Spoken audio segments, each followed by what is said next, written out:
जिस तरह ये सवाल पूछा गया है और जैसे इसका आम तौर पर उत्तर दिया जाता है, उससे लोग सोचते हैं कि नकारात्मक और सकारात्मक विचार जैसा कुछ होता है। वे नकारात्मक विचारों को हटाकर सिर्फ सकारात्मक विचार रखना चाहते हैं। ऐसे लोगों से मैं बस 10-15 सेकंड का एक प्रयोग करने को कहूंगा। वे जबरदस्ती अपने मन से एक विचार हटाएं, जैसे अगले 10 सेकंड तक बंदर के बारे में मत सोचिए। बंदर का विचार न करने की कोशिश करें। आप देखेंगे कि आप बंदरों से भरे हुए हैं। तो मैं कह रहा हूं कि यह आपके मन का स्वभाव है, क्योंकि इस मन में तीनों पेडल रेस बढ़ाने वाले हैं। ब्रेक या क्लच नहीं है। आप जो भी दबाएंगे ये और तेज भागेगा। ऐसे मन के होते हुए नैतिक और धार्मिक शिक्षकों ने सिखाया है कि बुरी चीजों के बारे में मत सोचो। तब से वे हमेशा यही करने लगे। आप मन को ऐसे बिल्कुल नहीं संभाल सकते। इसके लिए आत्मज्ञान जरूरी नहीं है। अगर आप 2 मिनट आंखें बंद करें तो आप जान जाएंगे कि आप इस मन के साथ कोई जबरदस्ती नहीं कर सकते। तो मैं बुरे विचार हटाना चाहता हूं, इस दिशा में कभी मत जाइए, क्योंकि आप जो हटाना चाहेंगे वो आपका गुण बन जाएगा। वो हमेशा हावी रहेगा। तो मुझे क्या करना चाहिए? बात यह है कि मन की बुनियादी प्रक्रिया को समझे बिना, क्योंकि हमारा मन, इंसानी मन, धरती का सबसे जटिल कंप्यूटर है। सभी सुपर कंप्यूटर्स भी इसी से निकले हैं। अब ऐसा है तो क्या यह जरूरी नहीं है कि हम इसके काम करने का तरीका समझें? अगर आप मुझसे पूछें तो इसका एक सरल पहलू यह है कि हमारे मन में कोई घटा और भाग नहीं होता, सिर्फ जोड़ और गुणा होता है। अगर आप इससे कुछ हटाना चाहेंगे तो ये कहेगा एक और। अगर आप बहुत जोर देंगे तो ये कई गुना हो जाएगा। ऐसे मन में आप अच्छा और बुरा पहचान कर उन्हें हटाने की कोशिश मत कीजिए। सबसे पहले हमें यह समझना होगा This mind of yours, this body of yours is supposed to serve you. कि आपका ये मन और शरीर आपकी सेवा के लिए ही है। आपका जीवन महत्वपूर्ण है। शरीर और मन वे साधन हैं जिन्हें हमारी सेवा करनी चाहिए। अगर आप किसी गाड़ी में बैठे तो उसे वहीं जाना चाहिए जहां आप जाना चाहते हैं। अगर वो अपने हिसाब से चलने लगे तो उसका फायदा क्या है? वो सिर्फ परेशानी होगी।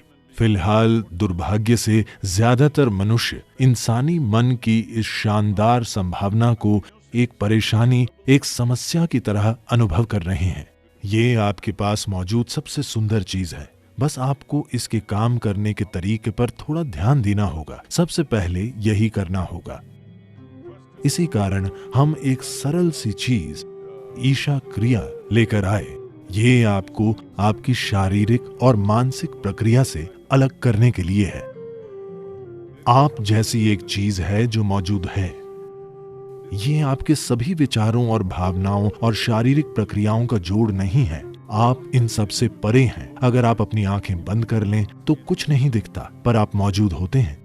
आप अपनी आंखों की खिड़की से बाहर देखते हैं, पर आंखें बंद कर लेने पर आपका अस्तित्व खो नहीं जाता। आपका अस्तित्व तब भी होता है। तो अपने विचारों और भावनाओं से परे भी आप मौजूद हैं। So that you, the life that you are, this has to come into your experience. तो जो जीवन आप हैं उसका अनुभव करने की जरूरत है। ऐसा क्यों है कि अपने होने के सबसे महत्वपूर्ण पहलू को आप अपने अनुभव में नहीं आने दे रहे? फिलहाल हमारे जीवन का सबसे महत्वपूर्ण पहलू है कि आप और मैं इस समय जीवित हैं। बस यही है। मैं क्या सोच रहा हूँ, आप क्या सोच रहे हैं, ये महत्वपूर्ण नहीं है। हम इस समय जिंदा हैं, यही महत्वपूर्ण है। तो ये महत्वपूर्ण है कि आप अपने भीतर बुनियादी जीवंतता पर ध्यान केंद्रित करें। तब आप देखेंगे कि आप और आपकी विचार प्रक्रिया के बीच एक दूरी आ गई है। अपनी मानसिक प्रक्रिया और शारीरिक प्रक्रिया से दूरी बना लेना, यही कष्टों का अंत है। क्योंकि इंसान केवल 2 तरह के कष्टों से गुजरता है, शारीरिक कष्ट और मानसिक कष्ट। जब आप खुद के और मन के बीच, खुद के और शरीर के बीच थोड़ी दूरी बना लेते हैं तो ये दुखों का अंत है। इसे हर मनुष्य को जानना और समझना होगा। नहीं तो आप सोचते रहेंगे, मैं बुरे विचार हटाकर सिर्फ अच्छे विचार रखूंगा। मेरी शुभकामनाएं, पर यह नहीं हो पाएगा। 100% ये काम नहीं करने वाला, क्योंकि कोई विचार हटा नहीं सकता। उन्हें कुछ समय तक टाला जा सकता है, तो जब बुरे विचार आते हैं आप कहें राम राम शिव शिव, जो भी आप कहें, पर ये सिर्फ उनसे बचना हुआ, वो चले नहीं जाते। जिस पल आप उन्हें रोकते हैं वे बड़ी ताकत से फिर आएंगे, वरना वे आपके सपनों में वापस आ जाएंगे। तो ये बहुत महत्वपूर्ण है। सबसे पहले आपको समझना होगा कि आपका गुस्सा, नाराजगी, आपका जो डर है, जो भी नकारात्मकता आप पैदा करते हैं, आमतौर पर नाराजगी और गुस्सा हमेशा किसी दूसरे की ओर होते हैं। पर हमें समझना होगा कि ये जहर हम खुद पी रहे हैं और दूसरे के मरने की उम्मीद कर रहे हैं। सौभाग्य से जीवन ऐसे काम नहीं करता। अगर मैं जहर पीता हूं तो मैं मरूंगा, मेरे जहर पीने पर आप नहीं मरेंगे। तो हमें यह समझना होगा, जहर से मेरा मतलब है आज आप इसकी जांच करा सकते हैं। फिलहाल आपका खून कैसा है? फिर 5 मिनट तेज गुस्सा करें और अपने खून की जांच कराएं। उसमें कई नकारात्मक तत्व होंगे। आप वाकई खुद को जहर दे रहे हैं। तो क्या आप जहर पीना चाहते हैं? बिल्कुल नहीं।